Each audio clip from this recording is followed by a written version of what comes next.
As estruturas metálicas podem ser empregadas em diferentes situações do cotidiano da construção civil.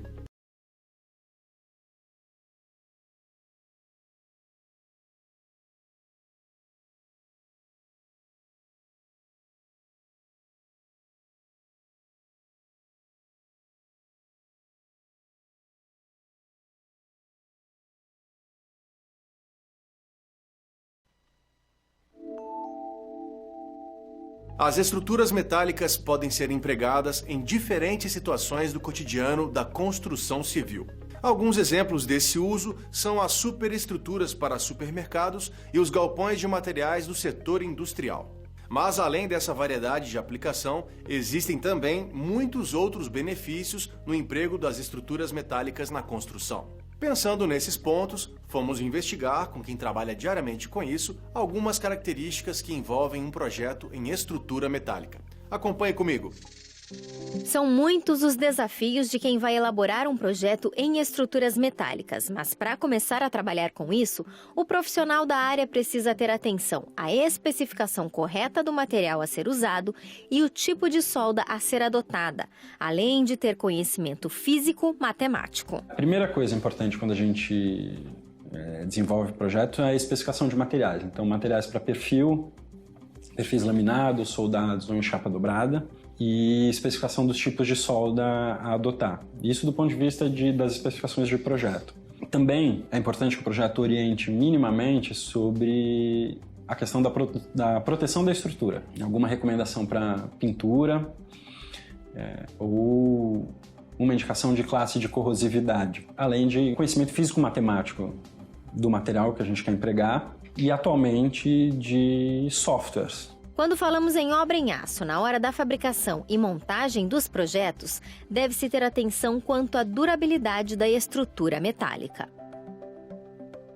Em obra, é muito importante que a fabricação e a montagem atentem para questões de durabilidade, então que a estrutura possa ser pintada ou eventualmente galvanizada, com alguns pequenos retrabalhos em obra, isso normalmente acontece, e a vedação de extremidades de perfis fechados.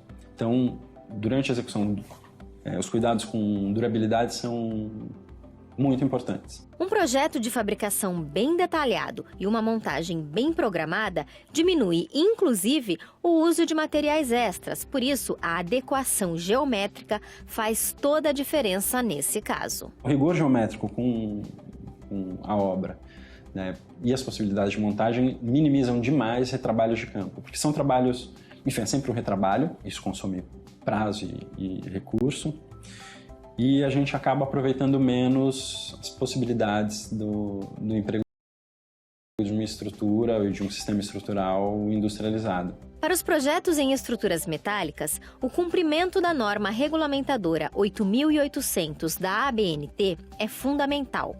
A versão mais antiga é de 1986, que foi editada em 2008 e passa novamente por um outro processo de atualização. A gente atualmente está trabalhando na revisão da norma 8.800 e a ideia é que ao final do trabalho, um trabalho que já está sendo desenvolvido há quase 2 anos, a gente tem uma norma no mesmo patamar ou tão boa quanto as principais normas estrangeiras.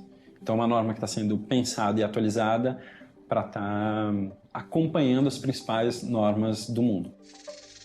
No processo de dimensionamento de um elemento metálico, é necessário identificar quais são os esforços a que o elemento está submetido. É o caso dos esforços de tração, de compressão, de momento fletor e de força cortante, por exemplo.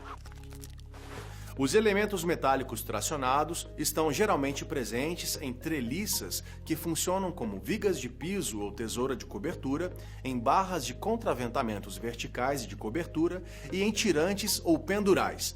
As barras de aço tracionadas não são suscetíveis à instabilidade, uma vez que o esforço de tração tende a retificar o elemento, não permitindo a ocorrência de flambagem. Portanto, o colapso do elemento se dá apenas por meio do escoamento da seção bruta ou pela ruptura da seção líquida. Já as barras metálicas comprimidas são comumente encontradas em pilares, em treliças, em barras de vigas e em barras que compõem os sistemas de contraventamentos. Diferentemente dos elementos tracionados, o esforço de compressão tem a tendência de acentuar o efeito de curvatura inicial, causando a flambagem por flexão. Dessa forma, podem ocorrer dois estados limites últimos, na flambagem global, ou seja, da barra como um todo, e na flambagem local dos elementos componentes da seção transversal. Os elementos metálicos submetidos à flexão simples são comumente encontrados nos elementos das vigas. O dimensionamento das vigas fletidas é realizado por meio da verificação do estado limite último, quanto ao momento fletor e à força cortante. Além disso, em relação ao estado limite de serviço, o dimensionamento é feito verificando a flecha e a vibração excessiva. Por essa razão, a verificação da capacidade resistente do elemento que será utilizado na estrutura é de extrema importância. É comum, inclusive, os engenheiros utilizarem fatores de majoração para aumentar a segurança no dimensionamento das estruturas. No entanto, é igualmente importante que se tenha uma estrutura leve e economicamente viável. Por isso, ao se aprofundar no assunto, você estará se preparando para enfrentar esses desafios. Bons estudos para você e até mais!